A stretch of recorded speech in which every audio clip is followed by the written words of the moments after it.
Lord John Grey and the Grey family as a whole are significantly more important to the storylines of Outlander than you have seen so far in the show. And heading into season 8, I'm gathering that you're likely going to see a lot more of them. As you've seen in the main show, Lord John, obviously important role to play. And he has a brother, Hal. We've been introduced to Hal. He is the Duke of Pardlow. While the show hasn't really expanded on his storyline, it's actually pretty important at this point in the story. Hal is married to a woman named Minnie, who is a character that's been left out of the show and is actually one of my favorite characters. They have children, and 2 of them are very significant to the season 8 storyline. You have their son, Ben, and their daughter, Dottie. Dottie is their daughter who is married to Dr. Denzel Hunter. She has converted to being a Quaker and is in hiding currently with her husband Denzel and her brother Ben. Denzel gets captured. They're living at a prison.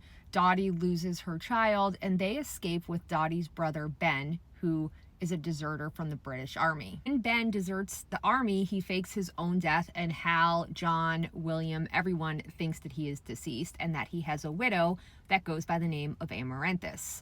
Amaranthus is significant because you're going to meet her in season 8 and she is going to develop a relationship with William and she is going to be helping William find Lord John. You're asking yourself, find Lord John, what happened? Okay, so Captain Ezekiel Richardson, he is trying to get at Hal in order to influence the way that he is voting in Parliament and to prevent the war. He is a time traveler. You saw him at Lollybrock with the whole Jemmy situation, and he was parading around as a man named Mike Callahan, and he was in cahoots with Rob Cameron. In order to try and sway Hal in the way that he is voting with regards to the war, he captures Lord John Grey. Now, Percy, who is Lord John's stepbrother and ex-lover, he finds out, he visits Lord John, and he goes on and passes a message to William from Lord John that he has been captured. When Percy goes to deliver the message to William, William is with Amaranthus, and then Percy drinks whiskey that is given to him by Amaranthus, and he appears to be poisoned. There's a whole lot that goes on with that storyline, but I digress. Back to Amaranthus's husband, Ben. So he is Hal's son, and he has defected from the army, faked his own death. So technically, Amaranthus is not a widow. Ben is in hiding with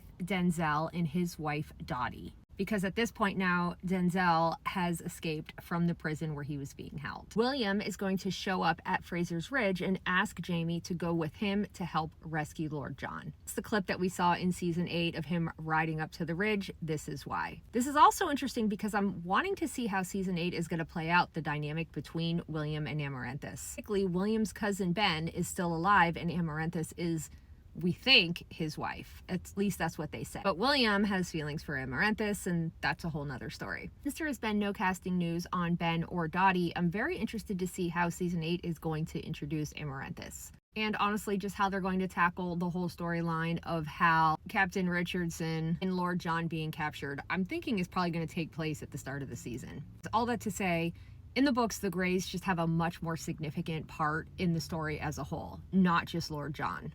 And it's something that's really been lacking from the show, in my opinion.